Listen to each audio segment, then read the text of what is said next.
Танцевальные традиции абхазов – явление уникальное, отличающееся своей архаичностью, вариативностью лексики и техникой исполнения. В то же время танец – динамичное явление. Автор диссертационного исследования попыталась изучить досценические формы хореографии абхазов, определить особенности хореографической структуры, проанализировать морфологические и семантические аспекты танца, выявить характер и специфику жанровых особенностей на примере досценической хореографии.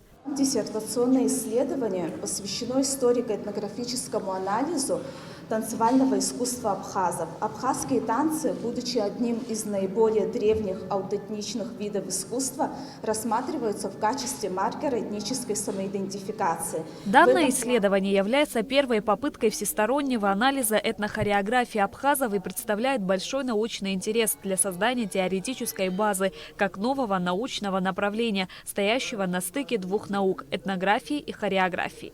В танцевальной культуре абхаза выделяются две формы ее существования – традиционно фольклорная и сценическая. Специфика досценического абхазского танца, его пластика и кинетическая культура основаны на традиционной системе и мировоззрении этноса. Как отмечает в своей работе Сида Гумба, наблюдаются изменения абхазского танца. К примеру, взаимоотношения танцующих, амплитуда танцевальных движений как в мужском, так и в женском танце стало больше. Руки работают широко, размашисто и высоко. Акцент делается на закрытии рук, а не на открытии. Если буквально несколько десятилетий назад все движения ногами делались от пола, то сейчас движения ногами делаются в пол. Для написания диссертационной работы использовались работы ученых-абхазоведов Аджинджал, Акаба, Аргун, Арш, Баачукба, Бегуа и других. Также источником послужили материалы исследований самой Асиды Гумба, проведенных в 2018-2021 годах в Гудаутском и Ачумчирском районах. Проанализировав современные реалии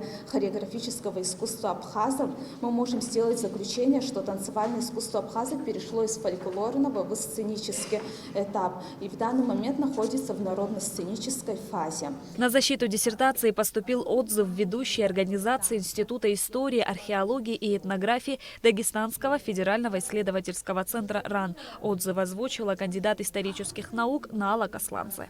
Теоретическая значимость исследования определена тем, что в работе прослеживается процесс формирования народных танцев абхазов, выявляются основные этапы и фазы развития народной хореографии абхазов, выявляются типы и функционирование, назначение танцев, вводятся в научный оборот новые танцевальные термины. Практическая значимость исследования заключается в применении теоретических и методологических выводов в сфере профессионального хореографического образования, в составлении и апробации лекционных курсов. Научный руководитель диссертационной работы – доктор исторических наук Валерий Бегуа. Официальными оппонентами выступили доктор исторических наук Умар Ман и кандидат исторических наук Зарема Кешева. Я думаю, что она сделала очень полезное дело. Почему? Потому что тут говорили, мало изучено, не изучено, ни одной работы в Абхазии нету. Это первая ласточка. Обращение соискателя к проблеме неизученного в отечественной науке абхазского танцевального искусства без сомнения повышает ценность выполненного исследования. Асида Гумба успешно защитила работу. Путем голосования ей была присвоена ученая степень кандидата исторических наук. Шазина Ханагу, Камила Джопуа, Абхазское телевидение.